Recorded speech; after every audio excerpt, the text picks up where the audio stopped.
महापालिका, जिल्हा परिषद आणि पंचायत समिती निवडणुकांचा फीवर राज्यात वाढू लागला आहे. त्यातच वीकेंड असल्यामुळे विविध पक्षांच्या प्रचाराला आणखी धार मिळणार आहे. वीकेंडचा मुहूर्त साधत बड्या नेत्यांच्या प्रचार सभा विविध ठिकाणी होणार आहेत. मुख्यमंत्री देवेंद्र फडणवीस यांची तोफ दिवा आणि ठाण्यामध्ये धडाडणार आहे. तर शिवसेना पक्षप्रमुख उद्धव ठाकरेंच्याही 2 सभा होणार आहेत.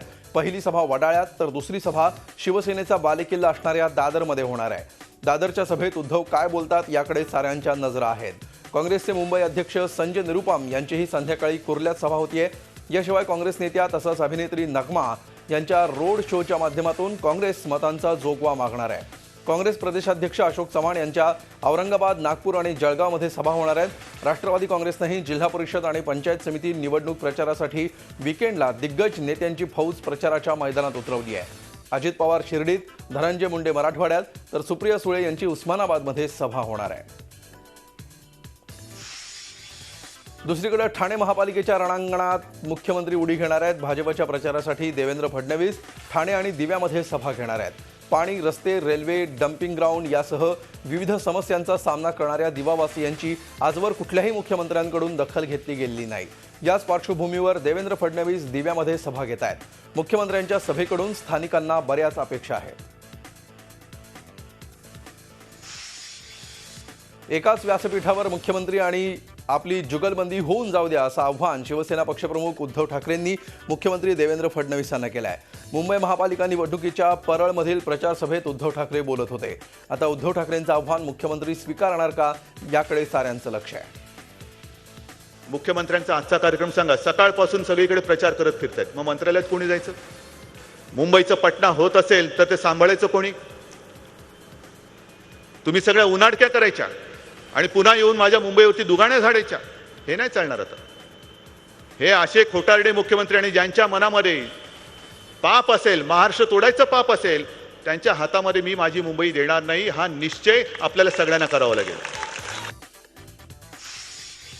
मुंबई महापालिका आणि राज्यातील इतर सर्व निवडणुकांमध्ये शिवसेना भाजपमध्ये अनेक विषयांवर कलगीतुरा रंगलाय. भाजपनं आपल्या जाहिरातीमध्ये छत्रपती शिवाजी महाराजांच्या चित्राचा वापर करून निवडणूक आचारसंहितेचा भंग केलाय अशी तक्रार शिवसेनेचे खासदार अनिल देसाई यांनी केली आहे. निवडणूक प्रचारासाठी राजकीय पक्षांनी राष्ट्रपुरुषांची छायाचित्र वापरू नयेत असा नियम असताना भाजपनं शिवाजी महाराजांच्या चित्राचा वापर केलाय. त्यामुळे निवडणूक आयोगानं भाजपवर कारवाई करावी अशी मागणीही अनिल देसाई यांनी पत्राद्वारे राज्य निवडणूक आयुक्तांकडे केली आहे. शिवसेनेनं पाठिंबा काढला तरी फडणवीस सरकार पडेल असं नाही. भाजप अल्पमतातलं सरकार चालवेल असा अंदाज माजी मुख्यमंत्री पृथ्वीराज चव्हाण यांनी व्यक्त केला आहे. मात्र आता शिवसेनेनं बाहेर पडावं असंही चव्हाण यांचं म्हणणं आहे. तसं राज्यस्तरावर शिवसेनेसोबत जाण्याची शक्यताही पृथ्वीराज चव्हाणांनी फेटाळली आहे. मुंबई महापालिकेच्या निवडणुकीच्या आधी हे बाहेर पडतील, म्हणजे हे निदान त्यांची आघाडी तुटेल. आता सत्तेतून ते बाहेर पडतील असं मला वाटतं, कारण त्यांना पडावं लागेल. हे अगदीच हा विनोद होईल जर पुन्हा सत्तेत जाऊन काल तुम्ही एक विधान केलं होतं की सत्तेतून हे स्वतः बाहेर नाही पडले तर भाजप त्यांना लाद घालून बाहेर काढेल. नाही, मी एवढंच म्हटलं होतं. ते म्हणतो की बाबा भाजप त्यांना हाकलून देईल का हे स्वतःहून बाहेर जातील एवढाच प्रश्न राहिलेला आहे. त्यामुळे बाहेर गेल्यावर सरकार पडेल का तुमचा प्रश्न होता. मला वाटत नाही सरकार पडेल, पण अल्पमतातलं सरकार हे लोक चालवतील.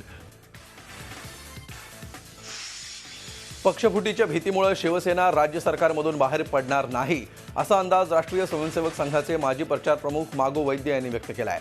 खिशात राजीनामा असल्याची धमकी शिवसेनेचे मंत्री देत आहेत, पण खिशातले राजीनामे मुख्यमंत्र्यांपर्यंत पोहोचले तर त्याला अर्थ आहे असा टोलाही वैद्य यांनी लगावला आहे.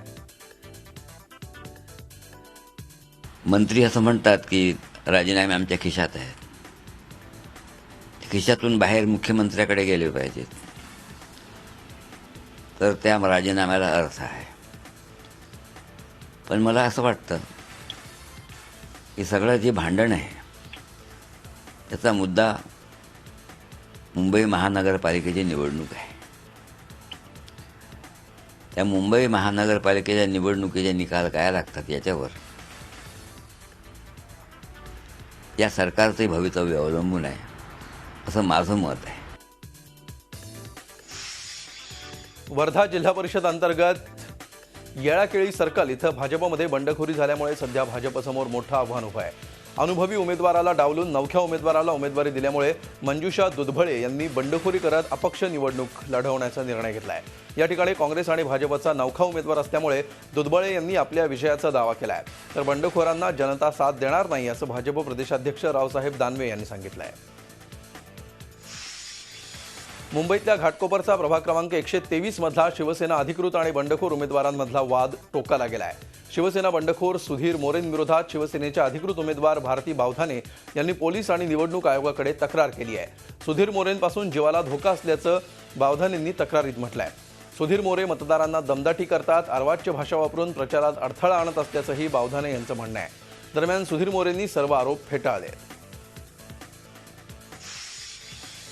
सोलापुरातल्या प्रचार सभेत मुख्यमंत्र्यांनी राष्ट्रवादी काँग्रेसचं नाव न घेता जोरदार टीका केली।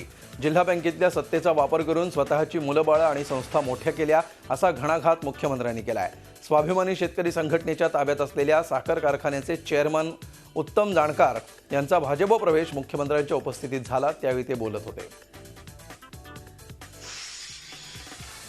राष्ट्रवादीच्या आमदार ज्योती कलानी यांचा फोटो 2 पक्षांच्या पोस्टरवर झळकतोय, त्यामुळे मतदारच नाही तर स्वतः ज्योती कलानीही पेचात पडल्यात। एकीकडे टीम ओमी कलानीमधल्या ओमी कलानींच्या आई म्हणून भाजपच्या पोस्टरवर ज्योती कलानींचा फोटो आहे, तर दुसरीकडे त्या राष्ट्रवादीच्या आमदार असल्यामुळे राष्ट्रवादीच्या पोस्टरवरही त्यांचा फोटो आहे। भाजपकडे आता चेहराच राहिला नसल्यामुळे त्यांना आमच्या आमदाराचा फोटो वापरावा लागत असल्याचा टोला राष्ट्रवादीचे नेते लगावतायत। स्वतः ज्योती कलानी यांची मात्र चांगलीच गोची झाली आहे। एकीकडे पुत्रप्रेम आणि दुसरीकडे आमदारकीचा मोह अशा दुहेरी संकटात ते सापडले आहेत, त्यामुळे वेगवेगळी कारणं देऊन प्रसार माध्यमांनाही त्या टाळतायत। नागपूर काँग्रेसमधील अंतर्गत वाद चव्हाट्यावर आलाय। निवडणुकीच्या तिकीट वाटपावरून नाराज झालेल्या काहींनी काँग्रेसच्याच दिग्गज नेत्यांच्या राजकीय तेराव्याचं निमंत्रण थेट पत्रिका छापून दिलंय। काँग्रेसचे प्रदेशाध्यक्ष अशोक चव्हाण यांच्यासोबत ज्येष्ठ नेते विलास मुत्तेमवार, शहराध्यक्ष विकास ठाकरे आणि अभिजित वंजारी यांचं राजकीय निधन झाल्याचा उल्लेख या पत्रिकेत करण्यात आलाय। येत्या 15 तारखेला वाठोडा चौकात यानिमित्त 13व्याचा कार्यक्रम आयोजित केल्याचं या पत्रिकेत नमूद करण्यात आलंय।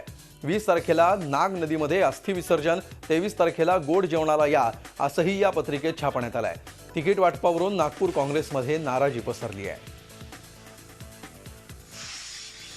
महापालिका निवडणुकांच्या प्रचाराच्या धामधुमीतच मनसेसाठी आनंददायी निकाल लागलाय, तो देखील मतदानाआधीच।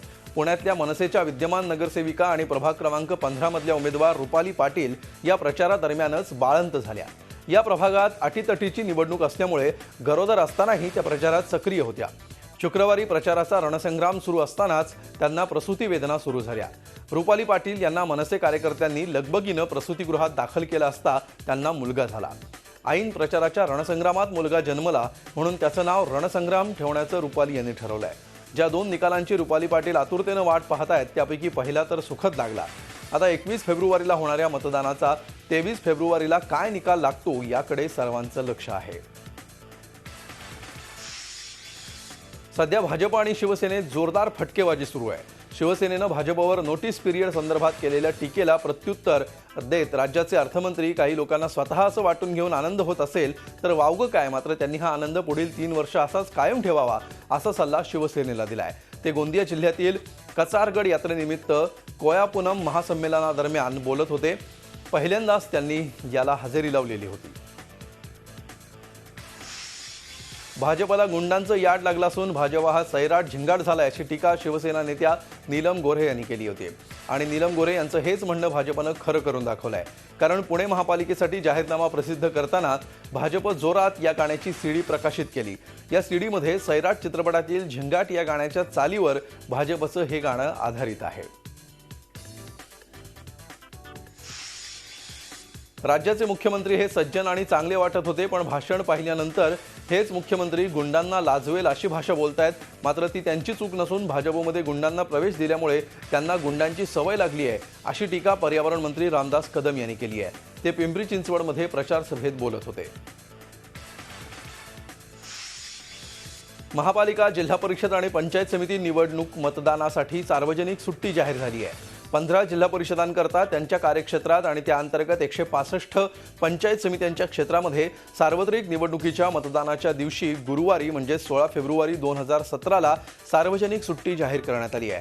तसंच बृहन्मुंबई, ठाणे, उल्हासनगर, पुणे, पिंपरी चिंचवड, सोलापूर, नाशिक, अकोला, अमरावती आणि नागपूर या 10 महानगरपालिकांच्या क्षेत्रामध्ये सार्वत्रिक निवडणुकांच्या मतदानाच्या दिवशी म्हणजेच मंगळवारी 21 फेब्रुवारीला सार्वजनिक सुट्टी जाहीर करण्यात आली आहे. नाशिक हावडा कुर्ला एक्सप्रेसला अपघातग्रस्त करण्याचा प्रयत्न मोटरमनच्या सावधानतेमुळे फसला. रात्री 1च्या सुमारास नाशिकजवळील खेरवाडी केळवाडी दरम्यान रुळावर मोठा दगड ठेवून घातपात घडवण्याचा प्रयत्न करण्यात आला होता. या दगडामुळे इंजिनचा पुढचा भाग खराब झाला, मात्र मोठा अपघात होता होता टळला. या घटनेनंतर एक्सप्रेसला दुसरं इंजिन लावण्यात आलं, मात्र घातपातामागे कोणाचा हात आहे याचा तपास आता पोलीस करतायत. पुण्यात स्कॉर्पिओ गाडीची तोडफोड करण्यात आली आहे. राष्ट्रवादीचे कार्यकर्ते राजेंद्र दबडे यांच्या गाडीचं नुकसान झालं आहे. वडगाव धायरीमध्ये मध्यरात्री ही घटना घडली आहे. राजकीय वादातून ही गाडी फोडल्याची शक्यता वर्तवण्यात येते. मुंबईतील फ्री पार्किंग इतिहास जमा होण्याची चिन्ह आहेत. पैसे वाचवण्यासाठी रस्त्याच्या कडेला किंवा एखाद्या बिल्डिंगखाली तसंच कुठेही गाड्या पार्क करण्याचे मनसुबे आखाल तर ते त्वरित आता थांबवावे लागणार आहेत. कारण आगामी काळामध्ये मुंबईत घरासमोर, गल्लीत किंवा कुठेही पार्किंगसाठी तुम्हाला पैसे मोजावे लागणार आहेत. मुंबई महापालिकेच्या पेड पार्किंगच्या प्रस्तावाला राज्य सरकारनं हिरवा कंदील दाखवलाय. पालिका निवडणुकीची धामधूम संपल्यावर मार्चमध्ये या निर्णयाची अंमलबजावणी होणार आहे. उत्तर प्रदेशमध्ये पहिल्या टप्प्याचं मतदान होतं आहे. 15 जिल्ह्यातील 73 जागांसाठी हे मतदान सुरू आहे. दुपारी 1 वाजेपर्यंत सुमारे 40% मतदानाची नोंद झाली आहे. या निवडणुकीमध्ये 839 उमेदवारांचं भवितव्य पणाला लागलं आहे. मुस्लिम बहुल आणि जॅटलँड म्हणून ओळख असलेल्या या भागात कुठला पक्ष बाजी मारेल यावर त्याचं भवितव्य ठरणार आहे. राजनाथ सिंग यांचे पुत्र पंकज सिंग यांची नोएडा मतदारसंघातनं प्रतिष्ठा पणाला लागली आहे. अलीगडमधून माजी मुख्यमंत्री कल्याण सिंग यांचे नातू संदीप सिंग तर सरधानामधून संगीत सोम यांची प्रतिष्ठा पणाला लागली आहे. अखिलेश यादव यांचे निकटवर्तीय अतुल चौहान आणि बसपाचे हफीज याकूब यांचं संगीत सोम यांना आव्हान असणार आहे. तर लालू प्रसाद यादव यांचे जावई राहुल यादव समाजवादी पक्षाकडून गौतम बुद्ध नगरमध्ये आपलं नशीब आजमावत आहेत. झी 24 तास रहा एक पाऊल पुढे.